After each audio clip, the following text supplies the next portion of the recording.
What is good, everybody, and welcome to Red Seat Radio. I'm Corbin, and today, guys, we got a bunch of stuff to talk about. We got news about Cy Young winners, we got news about free agents, and on top of that, at the end of this video, I'm going to give you who I think the Red Sox are going to sign in free agency. I know I'm a little late to the game. I started the YouTube channel recently, and I still want to give my opinion because there's still a lot of free agents to get. So thanks for clicking on this video. Let's get into it. All right, so the first piece of news I got for you guys today is that Robbie Ray is our AL Cy Young winner. Why is this Red Sox news, you might ask? Two reasons. First, Rafael Devers' son, Garrett Cole, lost. He did not win a Cy Young, and I feel like every time that dude loses anything, it is a win for Boston. So thank you, Robbie Ray, for that one. The other reason that Cy Young is news for the Red Sox is because they released their standings for Cy Young winners, and Nate Eovaldi actually came in 4th place, which is huge. I told you guys in the last video, this dude is the ace of the Boston Red Sox. He had a monster season last year, so it's cool to see him get recognized in some way. The other piece of news I wanted to talk to you guys about today was that Chris Taylor has officially denied his contract extension from the Dodgers, making him a free agent, and immediately there have been rumors that the Red Sox are going after him. It feels like this entire offseason, every big name guy that's been on the market, the Red Sox have been in talks with. We haven't seen anything yet, but it is still fun to talk about. Chris Taylor is a utility outfielder, meaning we could just put him in center field. He would play it pretty well, and we could move Kike to second base. This would solve all of our infield issues. I feel like a big reason why a lot of these big name infielders, these shortstops, Marcus Semien, who wants to play shortstop but was at second base, a big reason why they might not come to the Red Sox is because we do have Xander, and I'm not willing to let go of Xander. I don't know about you guys. You can let me know in the comments below. But I think that moving Kike to second base solves a lot of that. We get a big bat in Chris Taylor. I think this would be an all-around win for the Red Sox. We'll see how it plays out. The last thing I want to talk to you guys about today, before I get into my free agency predictions, is it's David Ortiz's birthday. I'm not entirely sure when this video is going to get out, but I'm recording on Thursday. It's his birthday today. Happy birthday. If you are a Red Sox fan, you know exactly what David Ortiz means to this city, so I don't really need to get into it. But happy birthday, my guy. Hope it's a good one. All right, let's get into who I think the Red Sox are signing this free agency. Before I get into my picks for Red Sox free agency, do me a favor in the comments down below. Let me know who you think the Red Sox are going to pick. There are a ton of different options. There's a ton of holes that need to be filled. So let me know because there's a billion different ways this could go. All right, let's get into my predictions here. The first thing I want to say is that we immediately need a pitcher.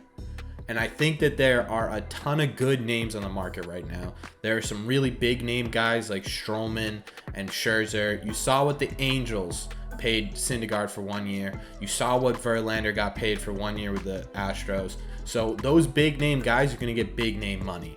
If we also want to grab a big time shortstop, a big time outfielder, put him at second base, put him in center field, whatever, we cannot afford to spend a ton of money on a pitcher. So my opinion, I talked about this a little last video, is it's going to be Carlos Rodon of the Chicago White Sox. I think he's a fantastic pitcher. He made the All-Star team last year, but he's not that huge name guy yet. He's not Scherzer. He's not Stroman. So he doesn't need that big name money. And hopefully that works out for the Red Sox. Give him, a 3-year deal, $70 million, $80 million. Have him in that 3 spot. Let him be the pitcher behind Chris Sale. I think he'd work perfectly in the rotation. I think he'd be a great pick for the Red Sox. On to the big name guys, right? We got that issue of second base or center field. I talked about Chris Taylor already. He would be a great option. But again, I think a lot of people, a lot of teams are going to be interested in Chris Taylor. I'm not entirely sure he'll be on the Red Sox next year. Now, there are also a ton of big name shortstops. This might even be the year of free agent shortstops because of how many there are. You got guys like Corey Seager from the Dodgers. You got guys like Carlos Correa from the Astros, Marcus Semien of the Blue Jays, and Javier Baez from the Mets. All of them looking for big contracts. All of them talking to Boston, it seems like. In my opinion, there's 2 guys that we can rule out right away. I don't think Corey Seager is going to sign here. and I do not think Carlos Correa is going to sign here. I think Carlos Correa wants to be a shortstop, and I don't think Boston's going to want to move Xander to second base quite yet. Now, that leaves Javier Baez and Marcus Semien. The smart thing to do for the Red Sox would be to go out and grab Marcus Semien. He is in a division rivals team, or he was on a division rivals team, right? So we could take that away from the Blue Jays, and we get the best hitting second baseman of all time.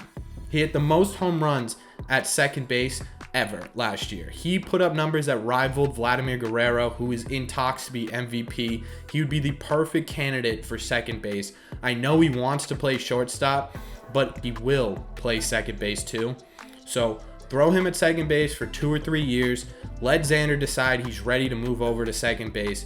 Move him over, and Semien is now your all-star shortstop. It is a win-win for everybody. The Red Sox have the money to grab him. This is a no-brainer. Go out, get Semien.